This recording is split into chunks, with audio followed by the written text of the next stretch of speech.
Fight back.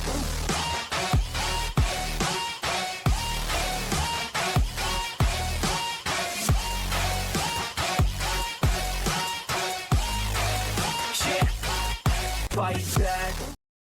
Ladies and gentlemen, welcome once again to the Storm Surge podcast. Of course, I am Kyle Nash, the student of the game.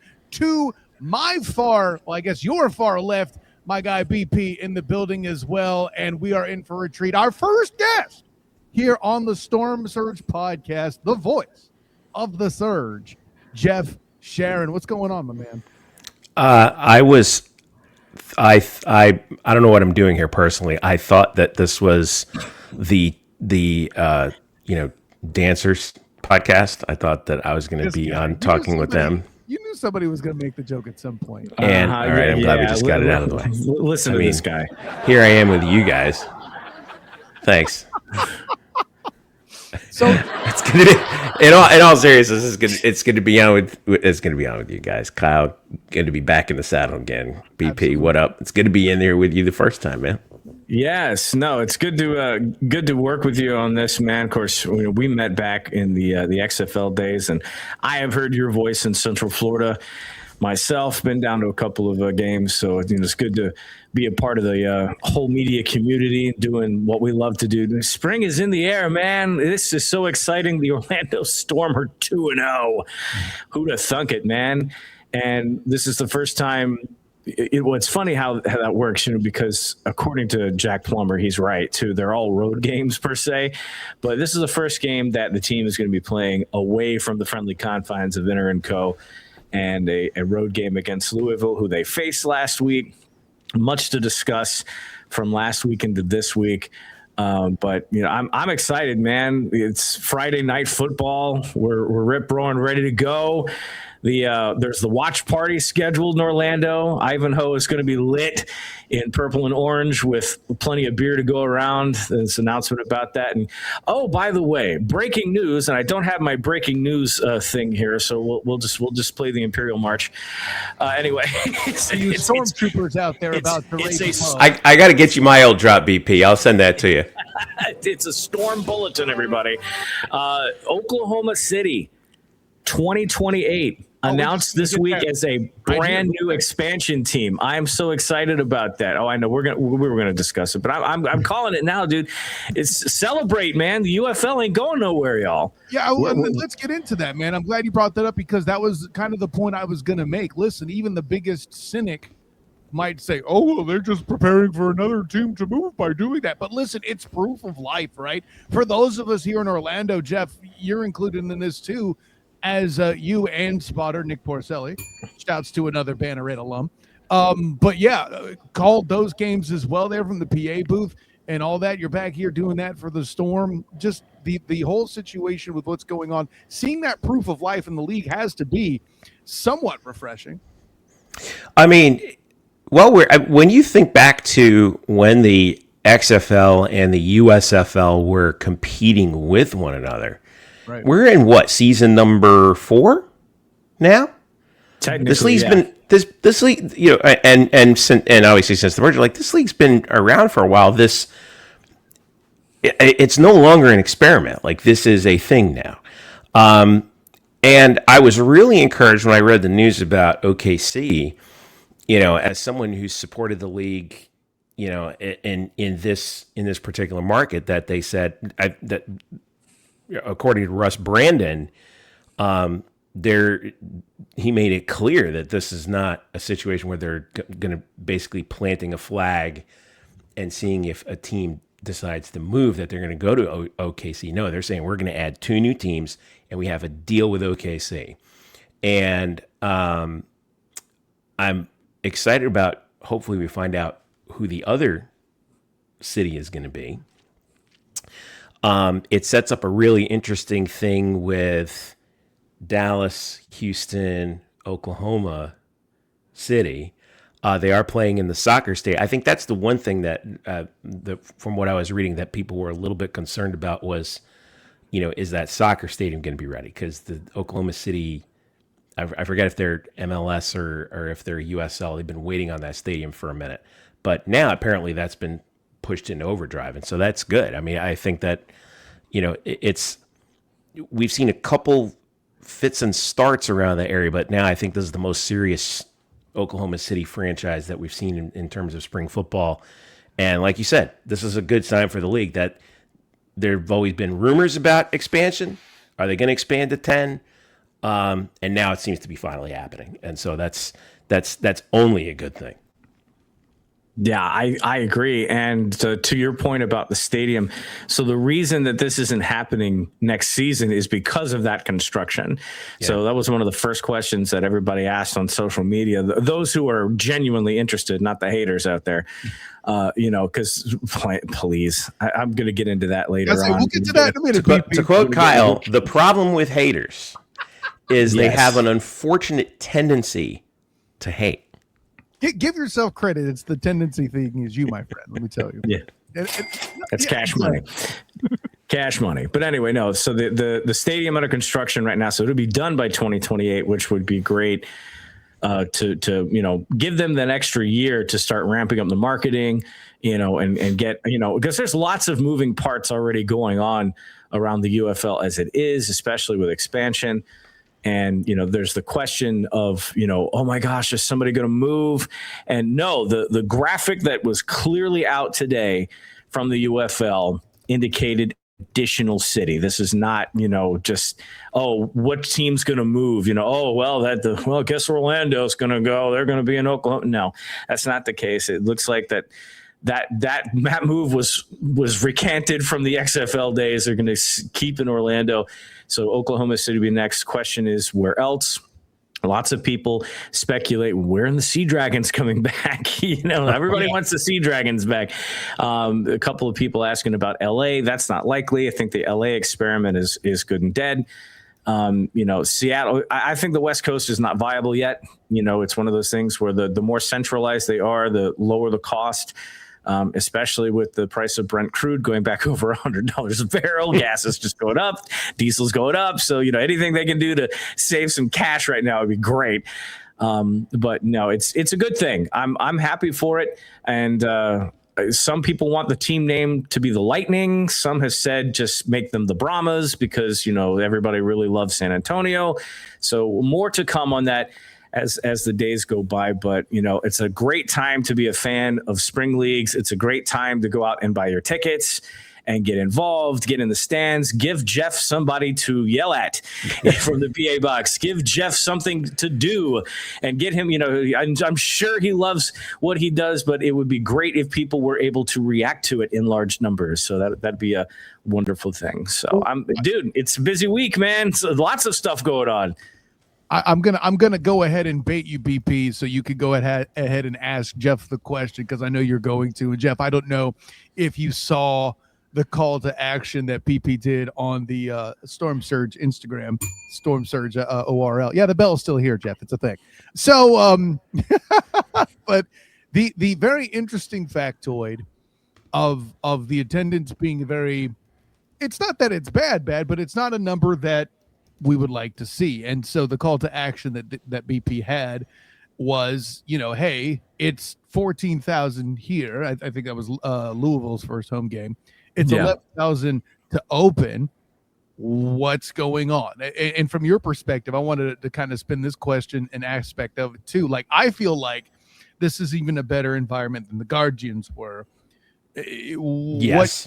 Yeah, exactly. So, A, what do you think is better? And B, make the case for the local team, man. I think I think Orlando is unlike any other market for spring football for the following reasons. We have seen so many teams come and go and have been one-shot wonders or two-year wonders, right? We had the Renegades in the USFL back in the 80s. We had the Thunder here, 2 years in the WLAF. We had the Tuskers for 2, maybe 3, I forget. But that wasn't even really marketed all that well. We had the Rage in 1 year. We had the God bless them. We had the Apollos, which was the best up to this point was the best attempt at it and lasted 7 games before the entire league folded, right? And then the Guardians, which, I mean, they were, we were in the Citrus Bowl. It was cavernous, to say the least. And I think after the Apollos experiment, the city as a whole, in terms of professional football, was like, all right, fool me 4 times, shame on me. Well, and you're not even bringing up, BP's tortured soul from the various acts of confusion and controversy with the Preds.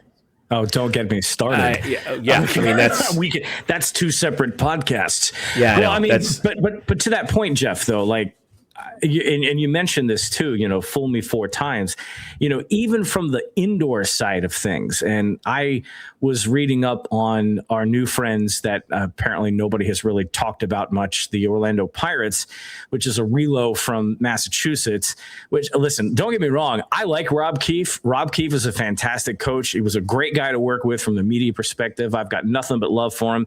I wish them the best this season as a coach and as a dude. And he's just a good guy all around. But I want nothing to do with this franchise for several reasons that I'll say here and others that I won't. But because I'm a tortured soul, a tired, exhausted. How many times are we going to do this before we finally realize it's dead, Jim? It's dead. The Preds fans didn't exactly come in droves to this. I think some of the best attendance, get this, some of the best attendance in the indoor football league was actually in Fishers, Indiana. And it was a little over 3,900 people. I mean, you're not going to get 3,900 people in the Kia Center to watch indoor football because they're kind of tired of it. And on top of that, it overlaps with the outdoor game, which from a preference standpoint, many people are going to go to an outdoor game over an indoor one. But how many more times are we going to do this before we finally realize it sticks? Well, the indoor thing, I have my own thoughts on that too, from when the Arena League had its work stoppage, that basically killed the league, right? I mean, since then it's split into 58 different things, and we don't even know which one's it. So until they figure out how to unify that thing under one banner, it's going to be the same thing over and over again. As far as the Storm is concerned, however, the one thing the reason why this market is so unique is because going back to what I was kind of hinting at before was, I think the football fans here in Orlando and Central Florida at large are like, we're going to wait and see. Okay. Now, usually what you see, I'm going to be very interested to see the attendance figures for the league as a whole through the first half of the season. Because usually with a new team, you're going to see attendance pick up real quick. I think we saw that in Columbus, and then it dives because the expansion team thing happens. Unless they magically catch lightning in a bottle, all of a sudden it's like, okay, that was fun, but this team actually really isn't all that good. And the diehards stick around, but by the you're pretty much booking on the first couple of games being it. I think Orlando is the opposite. I think we're going to see as long as the Storm continue to win. We've got 2 games on the road coming up after this 2-game win streak at home. We're going to see the attendance go up over the next in the next 3 home games, assuming that they still play well and that they maintain a winning record and remain in competition for one of the semifinal spots. Because then you're going to start seeing, I'm already seeing a lot more advertisement this week, trying to keep the momentum going heading into the game against St. Louis. The 2 road games, if you can get out of there 3-1 or better, okay, that sets up it's a Saturday night game, right? So it's a Saturday game against a recognizable brand from the league in St. Louis. There's already the AB versus his old team thing. I was about to say with the story. Okay. Exactly. Right. And a good time slot. I think we got a little bit hamstrung by the Sunday opener. Yeah. Sunday night. That was tough. That was tough for a lot because kids were coming back into school from spring break after that. But if we can see the momentum build and the performance on the field matches up with that, I think we're going to see a really good attendance mark for week 5. And then after that, and then you have Birmingham coming in in week 6, and that's a Sunday afternoon slot. So if we're 4-1 heading into that game against the team that I think right now is maybe they're not the favorite. I'd say Dallas right now, but you have Birmingham coming in. You got our old boy Marlon Williams coming in, a little bit of a UCF connection there. Oh yeah. We've got AJ McCarron. This could lead to a really good 2-week stretch, and we could see attendance go up from the 25th to the 3rd. I really think that we're going to see that because this fan base is like, let's wait and see. I hope that's the case because that Sunday opener that everybody said was a struggle still got 11,000 people plus in the door. And then the week after that, on a better primetime slot on Saturday night, attendance dwindled. So, they were down by about $3,000. I heard through the grapevine 8,000 tickets sold. And you could tell visually that there were fewer people in the stands. They didn't sound that way, which is unique to the stadium, but there were fewer people in there. And that bothered me because, hey, everybody was like, oh, the Sunday game. But you still got 11,000 people in there. And then you get a better night to do it. It's not a school night, kids. Everybody can come out and play. And you had fewer people in the door. And I said to myself, well, here we go again. This is the part where Orlando, and I'm calling them out. When I say hashtag show up Orlando, I mean show up. You've got this on a silver platter this time.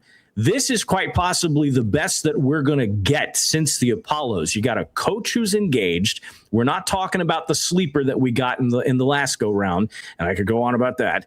AB's in it. He's a marketer. He's a businessman. He understands what it takes. This is not his first team in the league. And I think everybody kind of misrepresents that too. He's been around. He understands the concept. Rivalry with St. Louis, to the side, that's going to be a good storyline. But, the AB knows what he's doing. And he's very much integrated the business aspect into the coaching aspect, which has got to be a pain in the neck for him because he still has to produce a good football product, but then has to turn around and be a businessman, be a salesman at the same time. But he's got experience in the media. He was a radio guy. He gets it. Yeah. So it all makes sense to him. And I don't see why you wouldn't look at him and go, because he's got that smile like a game show host, a little Wink Martindale action going on, the big toothy grin, everything about this is right, and the Citrus Bowl was great. But yeah, you're right. Cavernous, Spartan attendance. We're in the right place. We got the right team. We got the right talent. We're the number 2 team in the league right now after 2 weeks. We're the only other undefeated team besides Dallas right now, going on to a 2-game road spin against a team that we've already played once. And if we don't beat these guys a second time, then they either got better or we got worse. Something had to break. We understand, that's football when we get to the good stuff in a minute. But going back to it, Orlando, get off your butts. The Jaguars are coming in 2027. Are you ready for that? Evidently not, because you're not going to the spring game that's right in front of you. That's a third of the price. I mean, $15 and a beer to sit in the best place of the stadium, the most raucous group. I'm calling them the eye wall, because we are calling them the eye wall. Yeah, we are. Yeah, that's now a brand thing. But I brought it up to Kyle. I said, no, that's the eye wall. That's the most intense part of the storm right there is the eye wall. If you know hurricanes, everything is here. And this time it's right. Okay. So get off your butt, buy a ticket, get in the stands. If you don't like it, DM me. I'll talk you into it. And let's ride. Let's ride with this team because we're about to have some very special guests in 2027. And that cross promotion, that means Orlando literally gets football from March until the following January. When have you ever seen that in Central Florida? Yeah. Here's the other thing too. So what happens if and when the Magic's playoff rundowns? That's another thing. And I know you say football, that we look at that as stuff to do, right? Yeah. So we got a season that's going into May. All right. And the last game is the 22nd against DC. And hopefully last regular season home game. Hopefully we get a semifinal, maybe even a championship game out of that.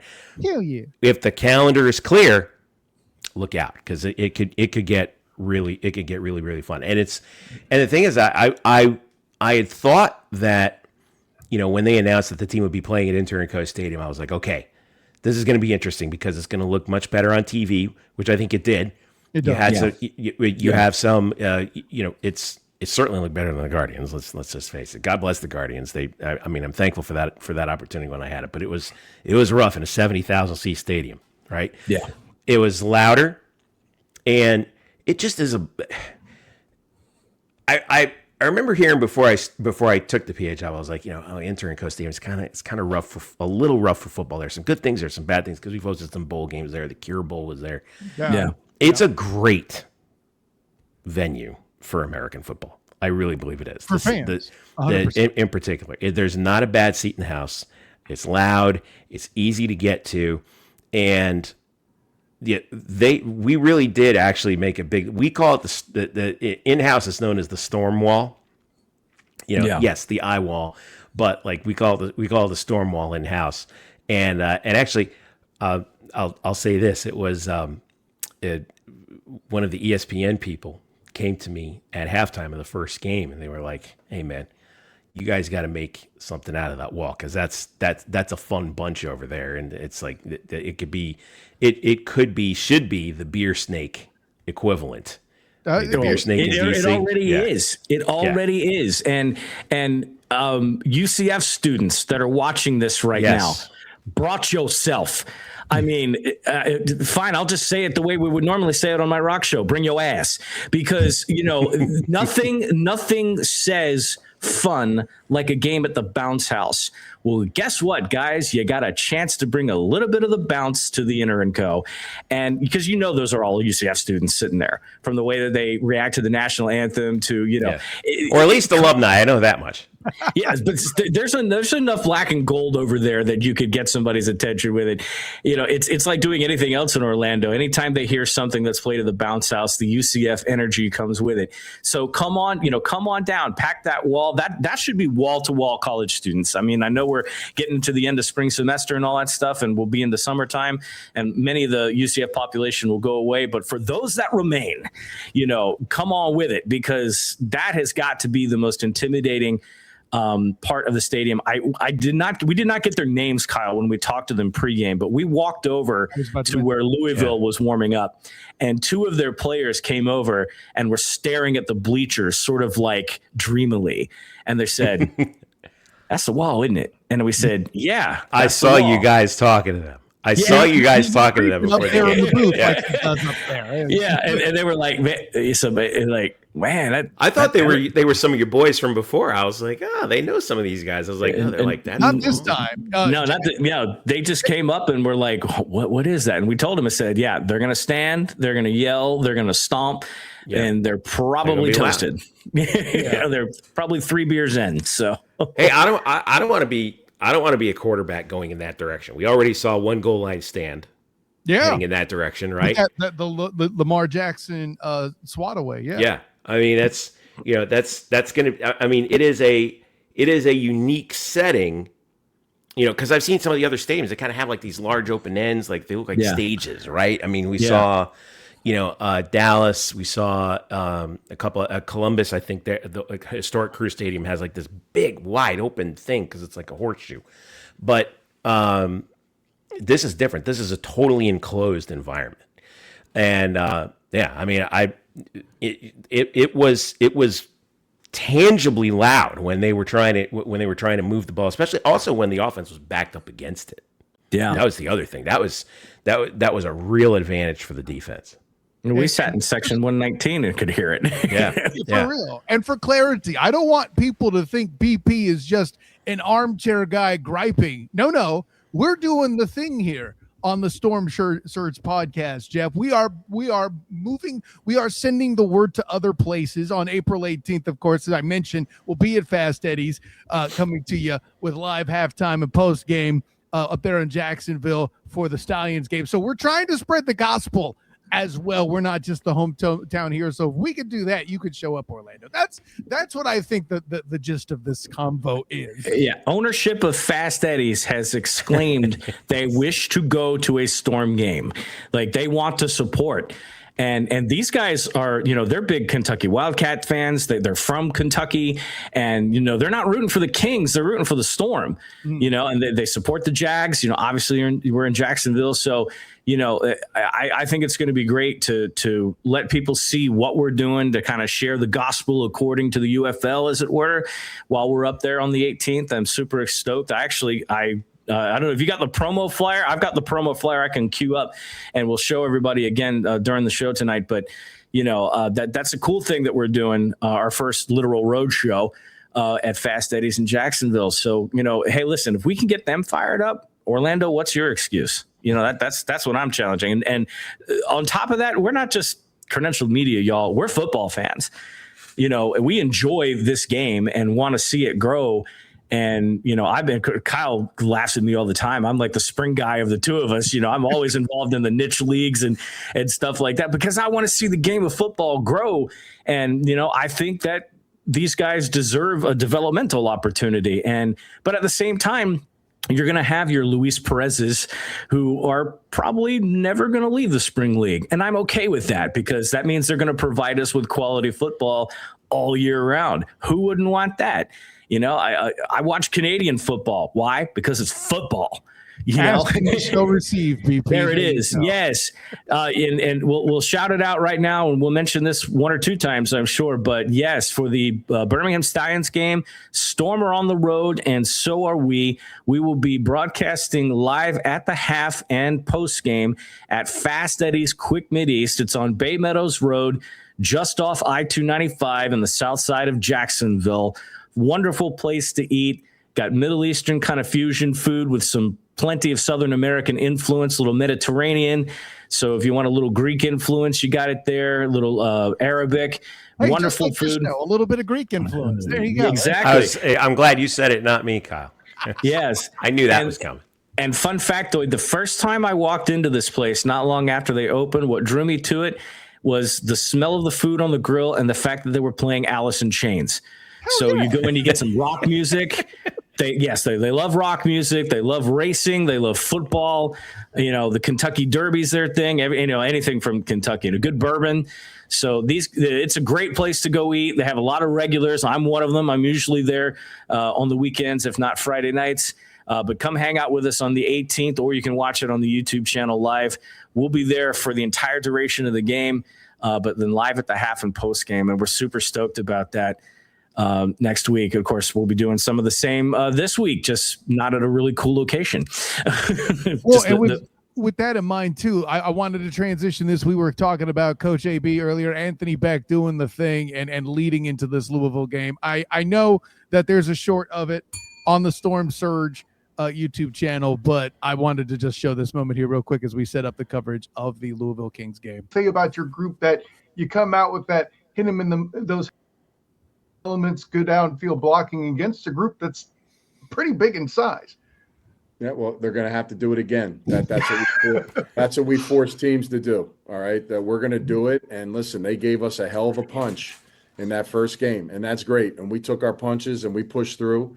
But now we got to line up and do it all over again. And we're going to bring the same mentality, and we're a little bit more hungrier on what we're doing. So they raised and elevate the bar for us, and that's good, because when we play teams in this league and there's a lot of parity, we both have film on each other. We both see each other's weaknesses and strengths. Who's going to take care of business? Who's going to take care of the details? Who's going to polish up around the edges, all right, to take advantage of those moments where you can get the advantage over the other of your opponent. So I really put the challenge on our players to dial deep into the film, whether it was something technique-wise, something that they were surprised by, or whatever that may be, that they're on it this week. So yeah, body blows are going to happen, man. That's what we're going to do, and they're either going to continue to body blow us or they're not. So you got to make a decision and a choice. That's how we're going to play, and that's the expectation. Like if that's what it's going to be for the other team, then that's the kind of game it's going to be. But we always want to be balanced. We want to run the football.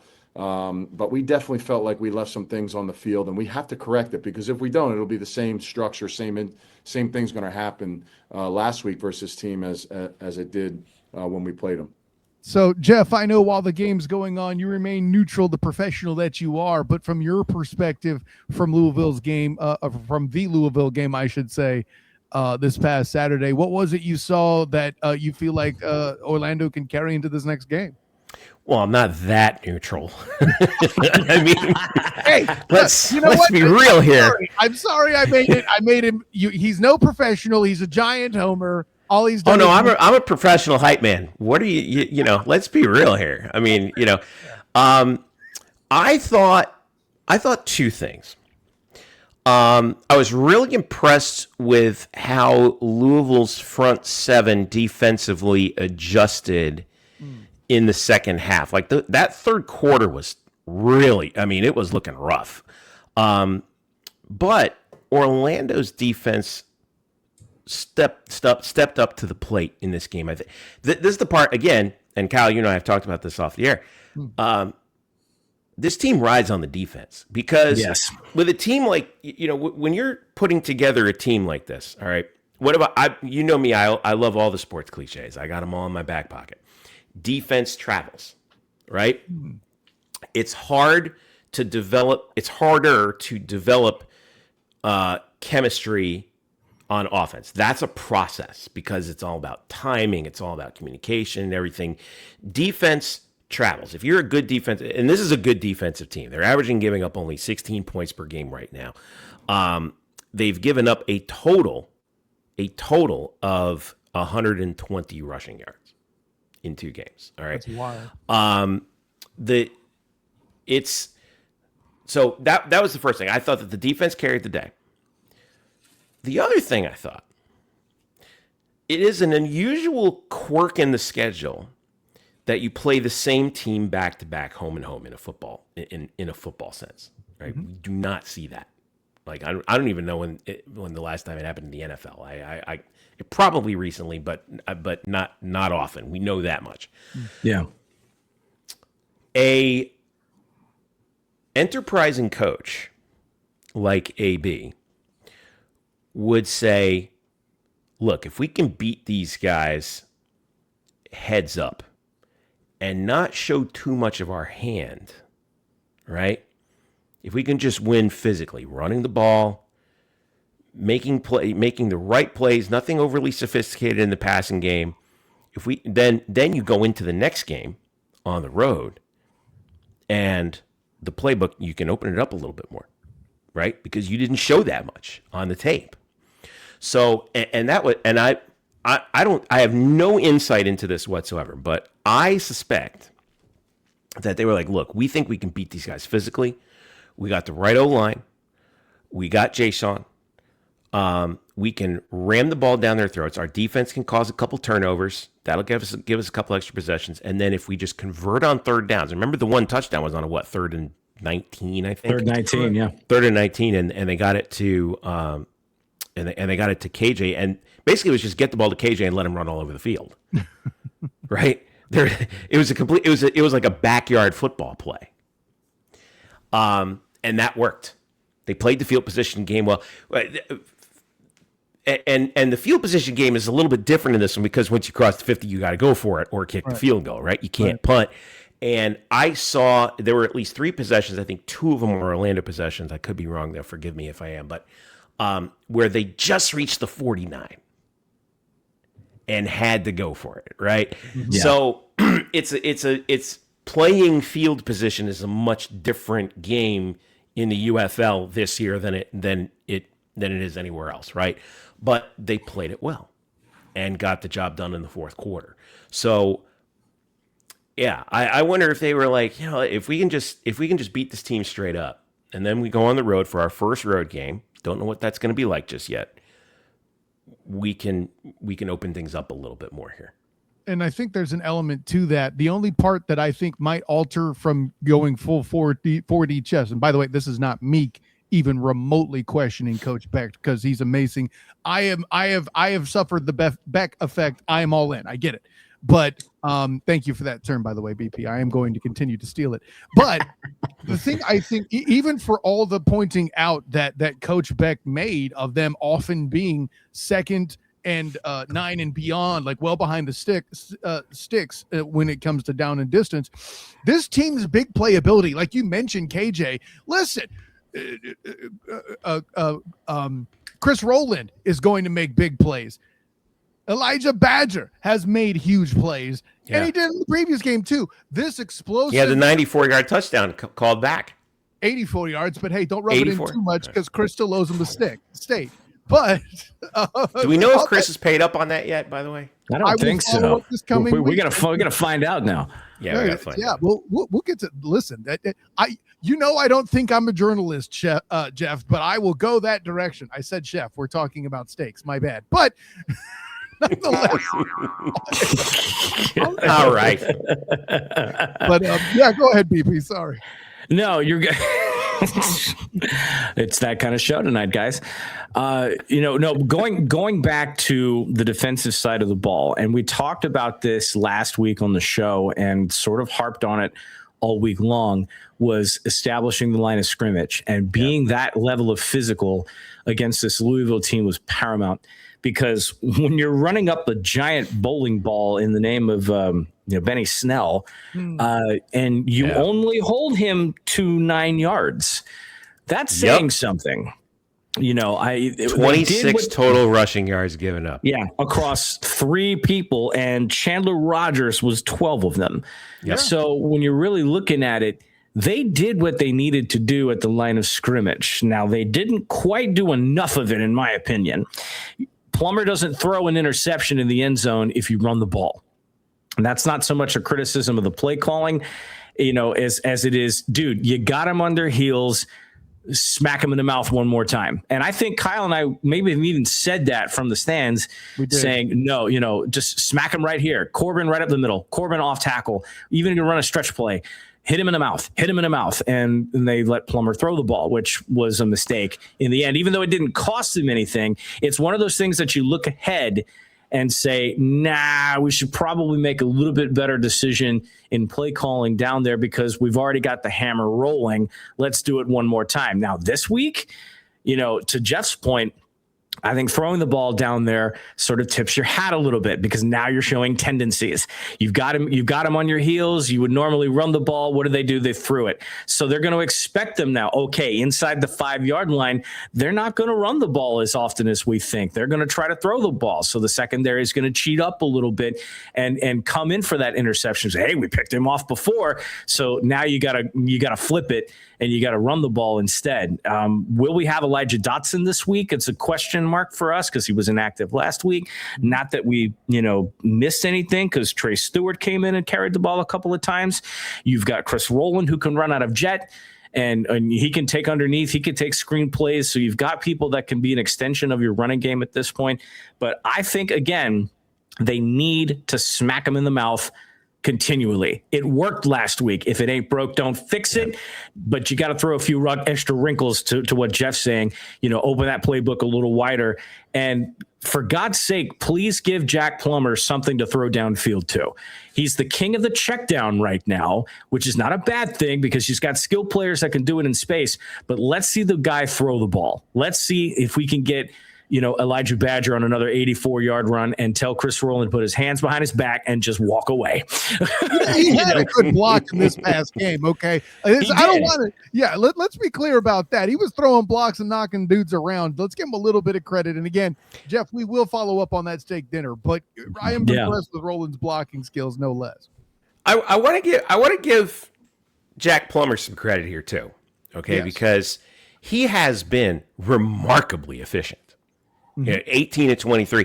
And again, that goes back to the thing about it takes a while. It takes an offense a while to develop and gel, right? Right. And so, I know he's been captain check down, but I think that's part of the whole game. Let's just make sure that the short stuff is open, establish that, and then we can take shots downfield as the season progresses. He was 18 to 23 for 182. And two touchdowns. Obviously, the one pick. I was like, oh my god, you the football guy in me was like, ram that thing in there. I don't know if they, I don't know if they got a little greedy. They wanted to get somebody a touchdown. I think it's about getting comfortable with Jack too, there, Jeff. Because when you look at the dude's efficiency, to your point, he's going to score this. Let's let him throw it. I get that. Now, granted, as you often remind me back when we were doing night shift together, the other team's trying to do stuff, right? They shut down the first option and he looked for the second one. And I think he even realized when he let it go, crap.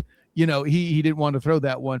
But in terms of running the clock there, yeah, I agree that the ball should have been a run on that one, not just because of BP pounding the table for smack him in the mouth last week. I'm still impressed, by the way, that they came out and do that against a group that is objectively huge up front. Oh my God. So, but on both sides of the ball. Correct. But all the above to be said, this is a pro Jack Plummer space. And I think a part of the checkdowns that we're talking about, BP, I don't know. I haven't rewatched the tape as often as you have, but how much of it is defenses sitting back knowing you have this explosive three-headed monster in the receiver core with Badger, Roland, and Hamler in your receiver core. Now that one more time in English. Yeah, I know. Words are hard.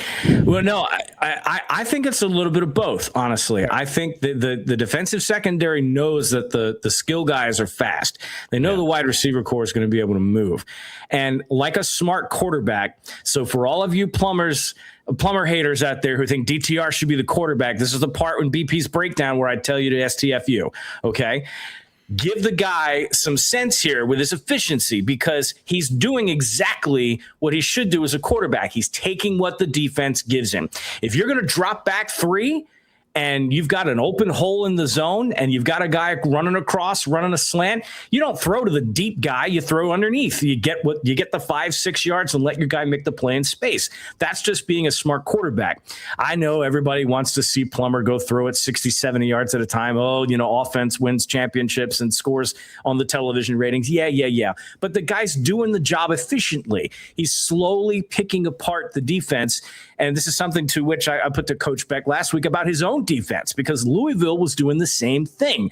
We drop back in cover 2. There's a giant hole in the zone at this point. And what were the 2 quarterbacks doing? Picking them apart right about the middle. They were taking the check down and taking what the defense gave them. Like a smart quarterback. Jeff, why aren't you pointing? Yeah. Like smart quarterbacks do. So, I think you let the guy cook and let him continue doing what he's doing. But I think, and we've talked about this too, once they establish some offensive balance, you got to let the guy go uncorked and you got to let your speed guys outrun this. I want to see Badger outrun us an entire secondary because I know he can do it. And I want to have Plummer throw him a dime and score that big touchdown that gets everybody off their feet. We all want to see it. This is the week to do it because now you've already got enough film on them. You've gotten their tendencies down. You know what the size advantage is doing for you and what it's not. Take advantage of that opportunity. But not so fast, my friend. Don't forget Jay Sean Corbin. Smack him in the mouth when necessary. And then once they're reeling, take it over the top, sweetheart. Yeah. my nod to LC there. I'd like to see some wills to Corbin too, but yeah, go ahead, Jeff. Well, I was going to say, the second half is going to be key to that. We've seen, time and time again. What I love about the league and the fact that is that you can actually see in fast forward how coaches really approach the game from a possession by possession standpoint. They want to establish the run. The Storm have been very good at that to this point. The defense makes their adjustments. Like I said, I keep coming back to the defense, but they had 34 total yards in the second half against Louisville. And then in addition to that, we know Jack Plummer can throw the ball. We saw it at Cal, we saw it at Louisville, especially at Louisville. He had 8.1 yards per attempt in his senior year. I think if you let this team kind of get to the point where they can, they're going to, AB also comes from that Bill Parcells tree, if you will, because remember that's who he played for with the Jets. Mm-hmm. Yeah. You run to establish the pass. Were you the one that told me he was Scott Frost's roommate? That is no, he wasn't. They weren't roommates, but they were teammates. I said it backwards. With the New York Jets for one season in the year 2000. So both the football coaches here played for the 2000 New York Jets, who went to no, they didn't go to the AFC Championship game. That's right. That was a couple years before that. Well, we'll say this: the New York Jets from this past season, who now officially have fewer interceptions in their season than the Storm have in their current season, with that one that they achieved in this past game. But Jeff, from your standpoint, and again, I like getting your vantage point because you see things that other people don't see. And listen, we the media, such as we are, of course, we've been talking about Jack. We've been talking about the receiver core, Jay Sean Corbin, which, any opportunity to celebrate with a dude that has my son's name as his last name is fun. That's fine. They spell it different, but whatever. But who's a guy on the field whose name you're calling, making plays from the PA that we aren't talking about enough in the Storm media? I have been really impressed with what Josh Minkins has been doing. I thought you were going to say him. I look up and I see three names that keep popping up. In the first game, I saw a lot of Darian Butler. Mm-hmm. And then in the second game, and really across both games, I've seen a lot of Nate Metters, but Josh Minkins has really been impressive. The way we talk about ball hawks. And listen, I did not have the privilege of playing organized football, right? So my experience is by watching, and I've watched a lot of football. And I can see which guys are just in the pile. They're in the area of the football. No matter where the football goes on the field, Josh Minkins has been that guy. And he had, 6 total tackles against Louisville in the... It was 8. Was it 8? Okay. Yeah. Because I see 6 total, 4 solos. I don't know how they're doing the math on that one, but... They said 8 total. They had six unassisted. So 6 solos. Yeah. And then 6 solo? Okay. Yeah. So 8 total tackles. I mean, he led all the Storm players. He doubled up actually Nate Meadows and Deion Jennings, who had 4 apiece. Yeah. So, and you're right. That's a name that we didn't really have come to mind because, we were seeing Keyshawn Banks make those plays deeper into the backfield, but yeah, Josh Minkins is another one, looking at him on the stat sheet, the guy's a menace, and he's a menace that we're not talking about. Yeah. Cincinnati kid, by the way, the Big 12 guy. I mean, I was impressed with what he was able to do. I really want to see. I hope that we get. I don't know what the word is on him, but in the first game, thinking back to it, Andrew Parker was a man possessed out there, and we didn't see him in the second game. I think he's still nursing an injury, but if he's able to get back healthy.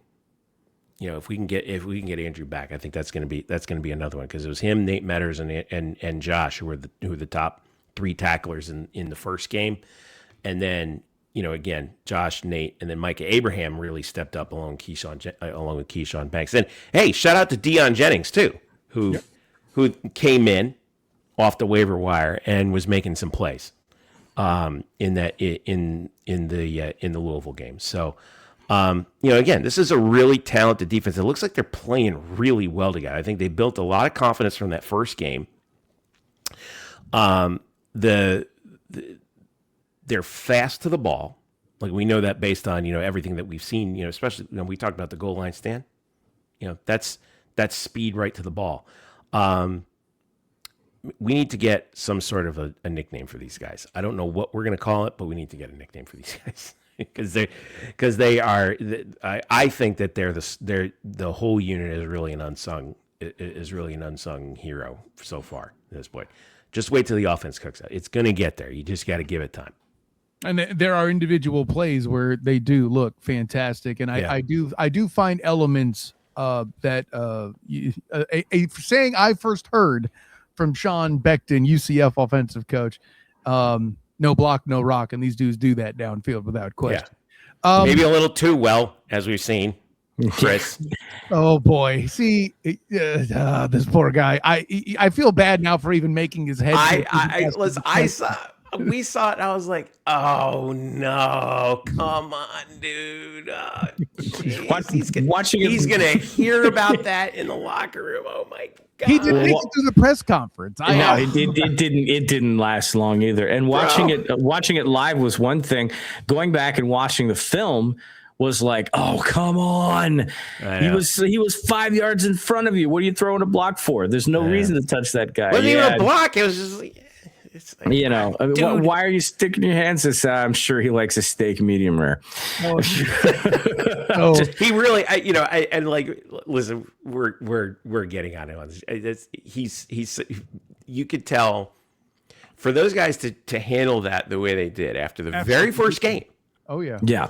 I think says a lot to like how they the camaraderie that they have in the wide receiver room, which I think is going to be key, especially as the season progresses. It doesn't hurt that he redeemed himself by scoring the touchdown back. So there's that. Yeah. Yes. Well, there's something to be said about what Anthony Becht is doing in the locker room and how he's conducted himself as a leader at that point. They're all rallying to each other and they're taking care of each other. And, in situations like that, even after the first game, they're laughing about it. Nah, we're good. It's something different about what he's done. And they're resonating with it. And, and every time we've interviewed a player, either in press con or like we had with Keyshawn Banks, you can tell, that these guys are bought into the system. They're bought into what they're being sold, and it's showing on the field. And you're right. By the midpoint of the season, we're really going to have a better indication as to what this team's made of at that point by about game 5 or 6. I would totally read a book by Anthony Becht about how to assemble a team in a short period of time that doesn't have a lot of leftover from year to year. It's probably a good one. You're right though, PP. That's a lesson in leadership. Because he did it consistently in St. Louis for 3 years. Yeah. Of course, there were some holdovers, not a lot. Right. To his credit, when I asked him about that, he had mentioned that he caught a break from St. Louis being starved for football with what had happened with their NFL franchise, right? Yeah, so but that doesn't explain the success that they had on the field. Correct. Exactly. That's the other thing, though. Football is the ultimate team game. It is hard to do what he's been able to assemble a team that looks, is not just winning, but like they look like they understand how to play together. Yeah, yeah. Like that, they're not just lucking into this. Like they get it. Yeah. I don't know. There's a case study to be made there. There's the academic in me coming out, but but there's a case study in leadership to be had there. I would love to be able to pick his brain about that one day. If they get to the point where they have analytics departments, you and I will put our resumes in, Jeff. I get it. I'm in. I'll take Jeff's spot in the booth. I'll just be the voice. Well, one last question before we hit X Factors, bud. Yeah. So, Jeff, honestly, are you having a good time doing this? Because it sure sounds like you do every time we hear you up there. I'm having an absolute blast. We have a wonderful crew, and I'm lucky to work with some of the best sports show production crews. The city of Orlando bats. Hits way above its weight in that. At UCF, I have an amazing crew of dedicated people who, that I work around in football and in basketball and every other sport that makes sure everyone has a good time. I've done some work with the Magic. Their in-game experience is second to none. Mm-hmm. This crew here, it's a little bit of UCF people and a little bit of Orlando City people, and for you want to talk about team chemistry, that's hard to put together. Yep. Right. Especially especially in show business, because this is show business to an extent. What we're doing the showbiz part. For us to put together a show that is this tight and this entertaining with that many elements to it is just a phenomenal job. My job is easy. I can be what I like to be, which is the fan with the largest microphone, right? And it's the way these first two games out of the gate have gone so smoothly with all the stuff that we've done. It's a credit to the league that provides us with a lot of the stuff that we need to do in terms of the how we do certain things. We had meetings, we had a big book that we looked at, and they made it very easy for us to kind of turnkey it, right? The crew that we have, Kenny Samsel, our stage manager. I've known Kenny for almost 25 years. We went to school together at UCF at the Burnett Honors College. Shout out to TBHC. Sarah, our game caller, DJ Dave Saperstein, our director, Tom on the audio. I mean, obviously Nick helping me out with spotting. It's just, Zach, who's running the graphics, and I'm forgetting so many people, Edgar Rodriguez, who I know from, he does some UCFPA stuff. He's helping out on game day staff with Kenny. Abby, everybody who's there. Forgive me for forgetting it. There's a bunch of people who I'm forgetting, but like, we have a wonderful stage. We have a wonderful crew, and we will make sure you have a good time at these games. And the best part is that not only are we doing that in the first two games, the league is actually, the reviews from the league and the fans have been very positive for the game experience. We according to the league, we are one of the best shows that they've seen put together yet. And now it's, in addition to all that, we have a good product on the field. That's the part that makes it exciting. I'm in awe of the job that they've done in such a short time, putting together a really good team, and I'm honored to be a part of it. Like it's just been, man, it's fantastic. I honestly felt like I had been there for 5 years. That's wild. And man. I was there for 2 games. That's saying something. That's how tight everything is. That's how good it is. And man, it's it's like you guys said, it comes back to everything. You guys got fans have got to come and see this show. It's just like Emerson, Lake and Palmer said, come and see the show. It's a dynamo. I love it. Get off your butts and get in the stadium. Come on. Yeah. So with that in mind, as we wrap the show up, I want one thing from each of you guys that you want to see in this next game to help assure that the Storm strike again and get the third W. Jeff, I'll start with you. 15,000 fans. Oh, okay. That works for me. I want to hit 15K. I want to see 20K in the game after. All right. BP, what do you want to see? Looking this week, I want to see Plummer cook. I want him to be captain checkdown, but at the same time, I want him to test the waters deep. You've got to look at these guys already. Your offensive line knows what to do to protect you at this point. Make smart decisions. Shouts to Colton Sam. Yes, but be the quarterback that Orlando needs you to be this week. Don't be a hero, but be the quarterback that they need on the road. They need a field general this week in a hostile environment. He's going to have butterflies because he's playing in Louisville for the first time in a while. And, there's going to be some love, but there's going to be some hate at the same time because he's wearing the wrong uniform. So don't let that get to your head. And, and just fly, baby, fly. And, on the defensive side of the ball, which I like to do everything here, do what you guys have been doing. Swarm to the ball, make those deep tackles, and for goodness gracious sake, form tackle these guys. They're big. There were some missed opportunities. Meat on the bone of the defense to have some stops in the backfield. Wrap these big boys up, put them in the turf, say what you got to say, then light up and do it again. Forgive me because I screwed up and I wanted 15K in the fans in Orlando. And our Not next in Louisville. Not in Louisville. No, I do want 15K in Louisville because that's good for the league. But yes, what I want to see on the field, I want to see Jay Sean get 100 yards. Okay. And I haven't seen him get 100 yards, so I want to see. And it's tough to do that because the clock runs quick. So fast. Yeah. But I want to see him get 100 yards. I think can be done. I think what both you guys have are linked to the thing that I would say, because if what both you two have, they'll achieve the goal that I want. I want Michael Lance taking fewer stabs. Listen, this dude has been amazing in kicks. Yeah, I get it. An extra point. Get over it. But while last week I said I want fewer trips to the red zone, that was achieved. I want fewer field goals making points. I want more touchdowns. And granted, if you two gentlemen have your wishes granted, then I think mine will follow in suit very nicely. So with that being said, we're coming up on an hour. Jeff Sharon, tell the world where you could be found. I am on Blue Sky, jeffsharon.bsky.social. That's where I spend most of my time these days. I'm on Instagram too at Jeff Sharon.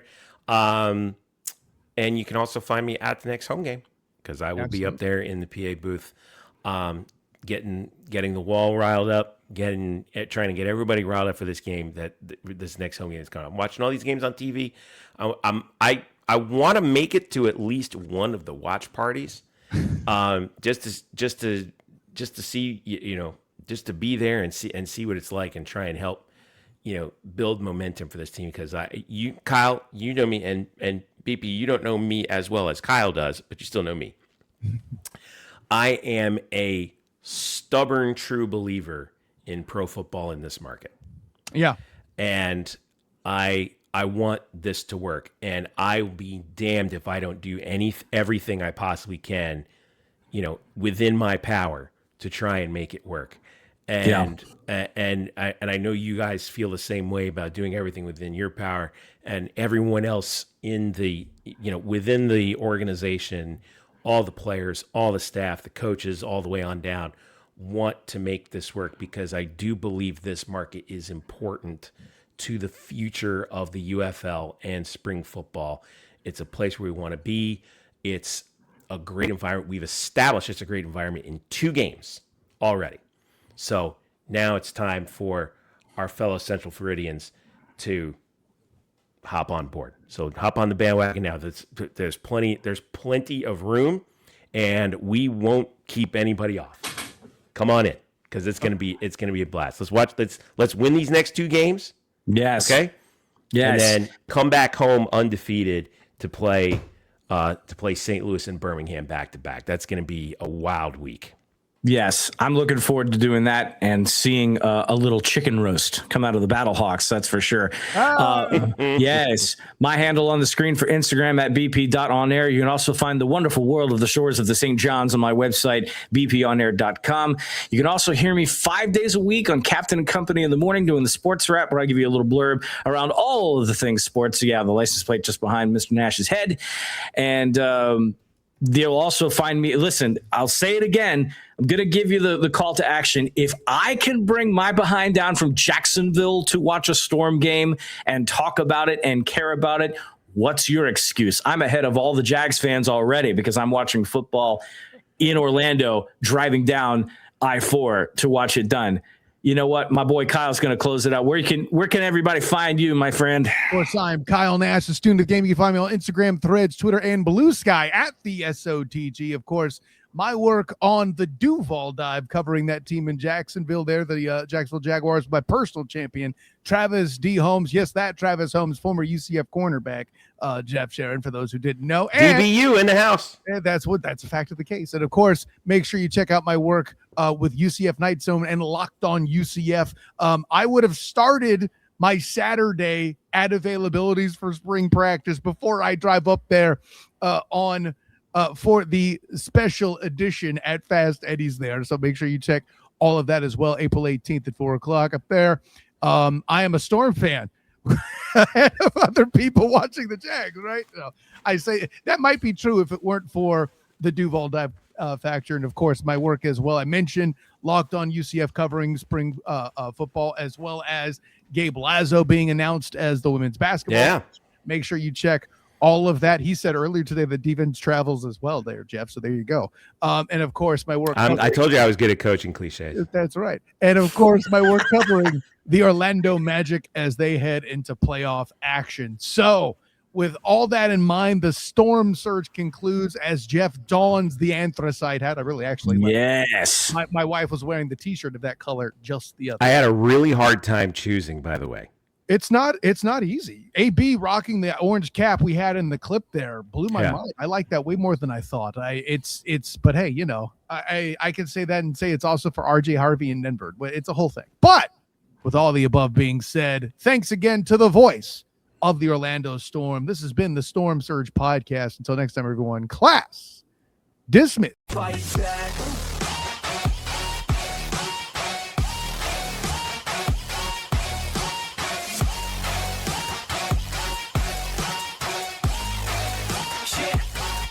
Fight back.